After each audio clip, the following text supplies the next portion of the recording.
Good afternoon, and welcome to a walk with Tilly. And there's young Tilly. Hiya, Tills, good girl. So another beautiful day in central Portugal, although I think we do have thunderstorms on the way. So all change ahead. No change, however, on the questionable decision-making process of the Conservative Party. Quick update basically on Kwasi Kwarteng. So, after yesterday's video, 2-minute Google search on Wikipedia sprung up some unsurprising, I think is probably the only way you can describe it, unsurprising information about the Right Honourable, or is he, Kwasi Kwarteng, the Chancellor of the Exchequer, who, as yesterday I made the observation, has decided as his first proposal of legislation during what can reasonably described as an economic crisis is to raise the ceiling on, well, remove the ceiling on bankers' bonuses.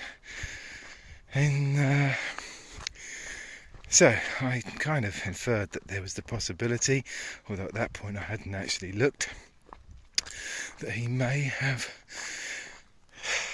some kind of contact with the banking industry. Well, in his previous incarnation, he has been a columnist for the Daily Telegraph, so journalism, you might think. But no, he was also a financial analyst for J.P. Morgan and other financial institutions. I haven't gone further. I think that probably says enough. Now, in fairness, this may not be... Essentially, this may not be actual corruption. Come on, Tels, good girl. Good girl. But what does a Conservative member of the cabinet or leader have to do for something to be considered a conflict of interest? Where is that line now? Come on, Tels, good girl. Come on, good girl. What is it that it seems that essentially, I don't really understand what you can take payments from the wives of oil executives and then produce legislation favourable to the oil industry. You can work for years within the banking and finance industry and then pass legislation favourable to the finance and banking industry, and it seems come under no inquiry as to whether those things are problematic. I don't know if it's just convenient that obviously we have had the passing of the head of state, or whether these decisions have almost... Well, they can't. The first one can't have been done with intent of that. I don't think the second one either. I think they were both done prior to that. But it certainly proved a useful mask, because that is basically all the British media seems is able to discuss. Which again, I just, I appreciate that in the UK the monarchy is certainly, I believe, favoured by the majority still.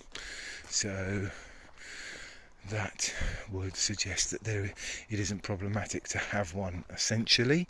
However, it would also be, I think, reasonable to suggest that there is certainly a significant presence of people who are not in favour of the monarchy, and a significant minority and a significant number of people who are outright Republicans. Come on, Tills. She's dawdling today because it's very close. Good girl. and there is, as far as I can tell, almost zero discussion of that. But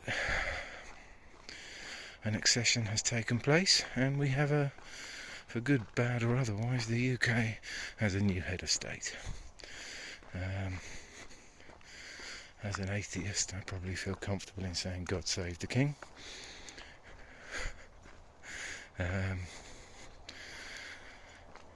But I'm deeply sceptical of the monarchy as an institution, and have grown more so over the years. Anyway, in this instance, the accession has certainly served a purpose in suppressing debate, not just about their own existence, but also that of legislation that has been passed that is questionable, highly questionable. Anyway, we'll see. Let's find out over the intervening period what's going to happen. Whether more examination will be given to these decisions. I certainly hope so.